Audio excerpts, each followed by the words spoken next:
Halo semuanya, kali ini saya akan memberikan pembahasan inti dari anime Detektif Conan yang berhubungan dengan anggota organisasi hitam. Sebelum itu, pastikan kalian sudah mengklik subscribe untuk mendukung channel ini. Terima kasih. Baiklah, selanjutnya adalah penjelasan singkat mengenai episode 230 dan 231 yang berjudul Penumpang Misterius.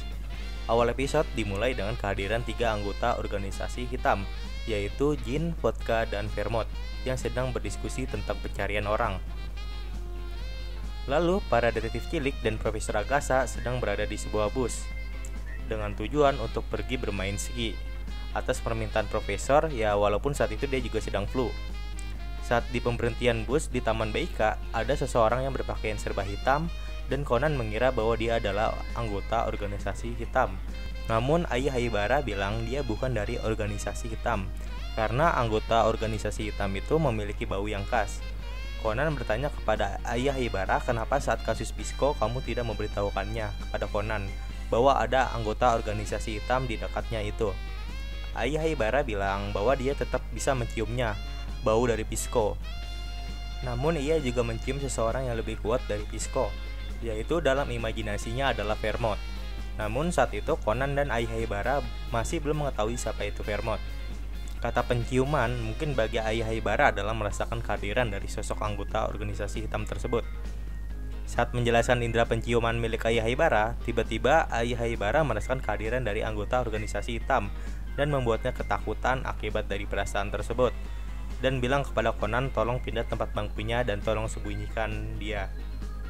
Lalu ada guru Araide Sensei dan juga Jody Sensei yang naik ke bus yang sama, dan mereka semua saling menyapa. Jody Sensei memanggil Conan dengan sebutan Cool Kid. Dia juga seorang guru baru bahasa Inggris di sekolahannya Ran. Sekedar informasi, Araide Sensei pertama kali muncul di episode 170 dan Jody Sensei pertama kali muncul ada di episode 226.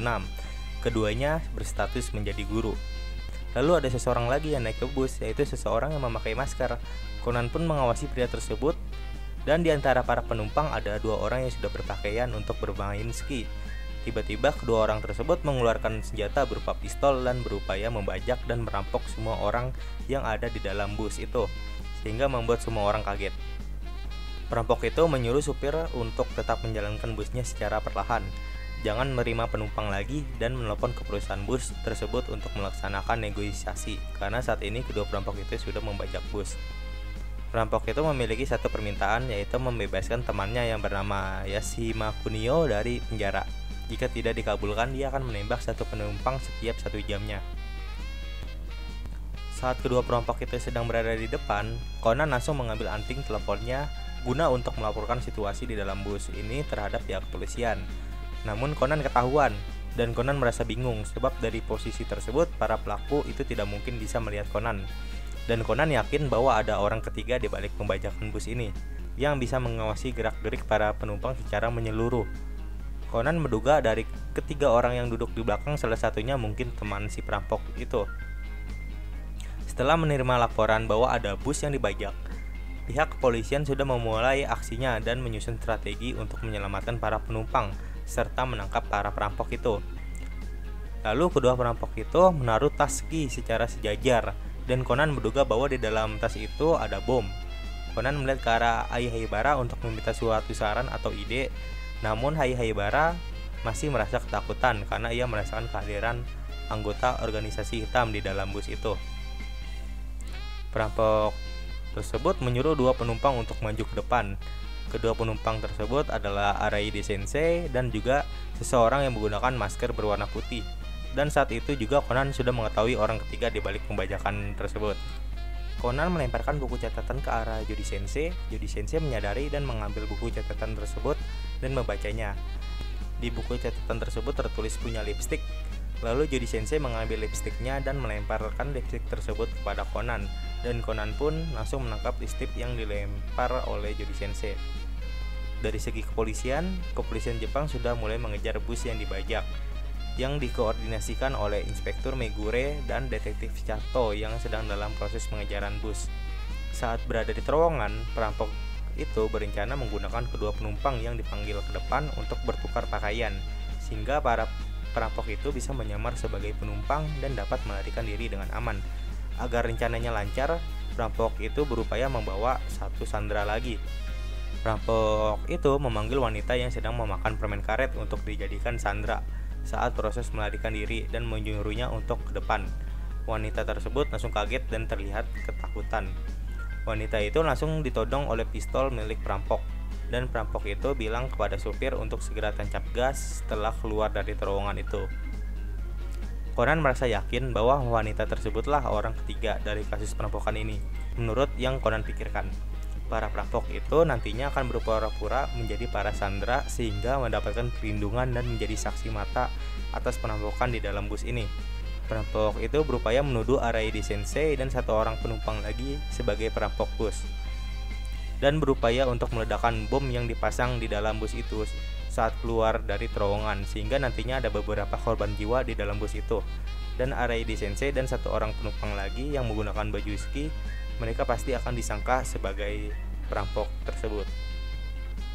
Conan pun langsung memanggil para detektif cilik lewat lencana detektifnya. Conan memberikan sebuah instruksi kepada detektif cilik saat sebelum bus tersebut keluar dari terowongan. Conan langsung berdiri dari bangkunya dan berteriak kepada para perampok bahwa ia yakin sekali perampok itu akan meledakkan bomnya, karena para sandera telah melihat wajah para perampok itu. Dan Conan bersama dengan Profesor Agasa mengangkat tas ski yang diperkirakan berisikan bom tersebut. Karena kesal, salah satu perampok tersebut ingin menembak si Conan, namun perampok yang keduanya melarang untuk jangan menembak. Di tas ski tersebut ada tulisan stop yang dapat dilihat dari kaca pengemudi, dan Conan berteriak cepat lakukan, dan pengemudi itu langsung menginjak rem. Semua penumpang merasa terkejut karena pengemudi yang menginjak rem dengan keras secara tiba-tiba. Para perampok yang tadinya berdiri langsung pada terjatuh.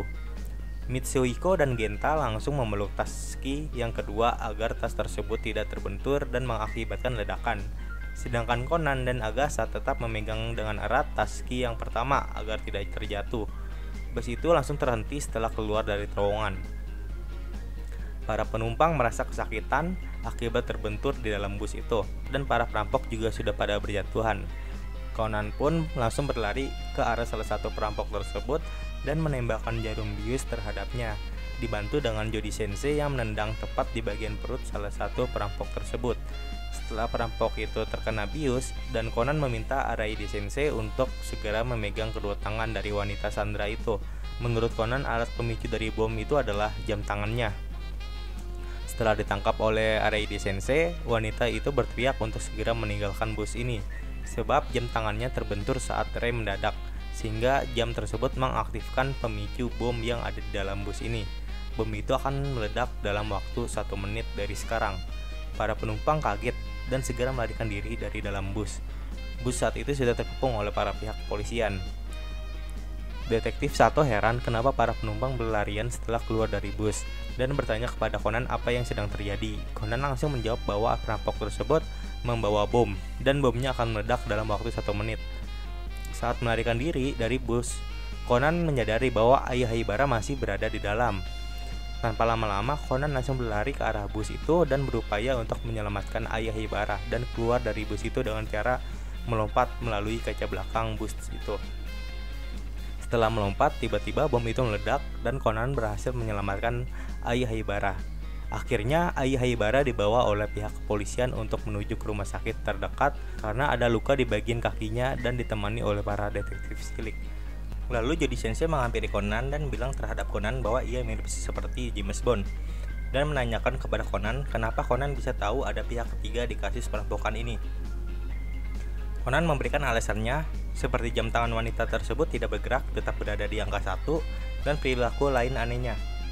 Akhirnya kasus pun selesai dan para perampok sudah dibawa oleh pihak kepolisian. Episode 230 hingga 231 telah selesai sampai di sini. Selanjutnya saya akan memberikan sedikit spoiler karakter kepada kalian semua.